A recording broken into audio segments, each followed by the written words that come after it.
there's quite a bit of noise in the micro brand community regarding this brand, Henry Archer. And now, having handled a second watch from this brand, I can tell you I fully understand why.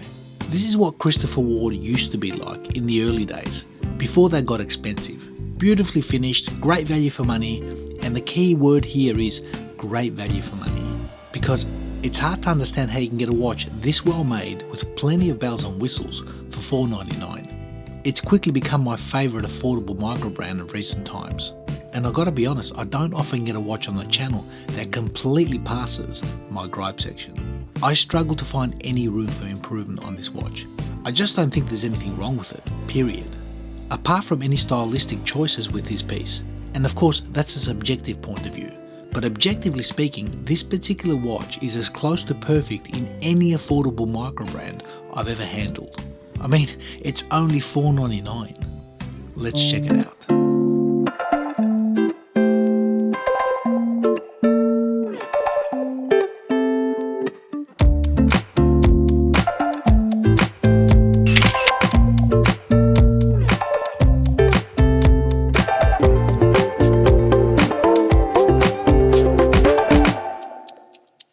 Now, I said it's only $4.99, and that's because I know something you don't know.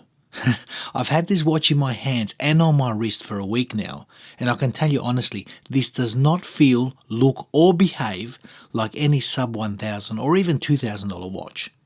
And to give a watch such high praise and a perfect score with no gripes at all, or any room for improvement, that's saying something. All things considered, I'm keeping in mind that this is a $499 watch. And honestly, it shouldn't be.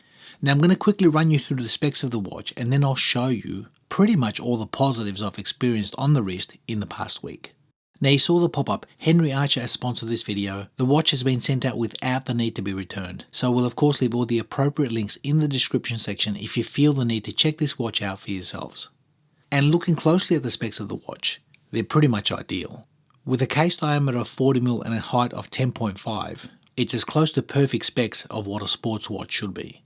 Their crown is a 7.4mm screw down crown. The watch offers 200 meters of water resistance, and the total weight on the bracelet, sized to my 18cm wrist, I measure exactly 145 grams. Now the wearing experience has been a no-brainer. A sports watch should be exactly what the watch suggests, a sports watch. You wear it in everyday activities, it should be waterproof, it should be legible, fun, and very robust, and that's exactly what this is. And the footprint, the wearability on this watch has been second to none. It really is beautifully finished, exceptional handling throughout the week, really no complaints. And I've got a lot to say about that bracelet, because those screws are about as good as they get. They're literally as good as any screws that I've seen on Rolex bracelets. Perfect size, beautifully machined, and easy to use. And this particular bracelet tapers from 20 to 15.8. The fit and the finish is better than I'd expect at this price point. And as we've all come to expect, fully milled swivel and clasp with on-the-fly adjustability. And this is one of the better clasps in my opinion, because you can actually adjust the clasp as well as close it while it's still on the wrist. So for this price point, that's very good. Now for me, the crown, the feel, the latch down experience, the overall smoothness it's perfect. For me, it offers just enough grip on that knurling to make it pleasurable without slipping. And being a sports watch with 200 meters of water resistance, gee, just oozes confidence. And throughout the week, the legibility on this watch has been absolutely bang on. And when I speak about legibility, for me, it's a combination of that dial, the crystal, the handset size, the marker placement, as well as the lume. And in this area, this watch passes with flying colors. There's 6 layers of anti-reflective coating on that crystal. The placement of everything seems to be spot on. And speaking about the lume, well, that's been great as well. Very evenly applied, nice and bright, clear, and there's also a nice lume plot under that 6 o'clock date wheel to round off those 12 markers. And another detail, that date wheel is colour matched. So these fine details, which makes it unobtrusive and in my eyes more palatable to the eyes. Now the baby blue accents on that sweeping seconds hand and your 5-minute increments all the way up to the 60 are a nice touch.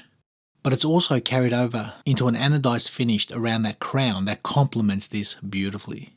So these are the little nuances and touches that I'm looking at a watch like this and I'm thinking this shouldn't be $499. There's so much stuff going on here, really nice stuff. Now if I had to complain about the wearing experience with this watch, I simply can't. At this watch's footprint with a total height of 10.5mm, combined with that really well designed bracelet and toolless micro adjustment clasp, it doesn't get much better than this, not at this price. And living with this watch on the wrist for a week, if no one told me the price of the watch, I would honestly have expected this to be around the $1,000 mark. And that's because I've had so many micro brands come through my hands and I know the difference in different types of finishes, feels, details, what have you. And this Henry Archer in the hand, I can feel it. I can see it up close and personal, how well it's finished. The transitions of fine satin brushing and high polish bevels have been done to a very high level. And even turning the watch over, you can see there's a nice gold toned rotor on that premium Miyota 9019, which in itself has been running as good as my Omega, and that's a Meta certified chronometer in my Aquaterra. So the movement has been healthy on this. It's been thin and enjoyable to wind and use throughout the week. So I think this humble sports watch from Henry Archer is really punching way above its price point. And the only point of contention can possibly come from a subjective point of view, when it comes to style, design or colours. But objectively speaking, in my eyes guys, this watch is a no-brainer. Especially where micro-brand sports watches are concerned and inexpensive ones. This shouldn't be inexpensive.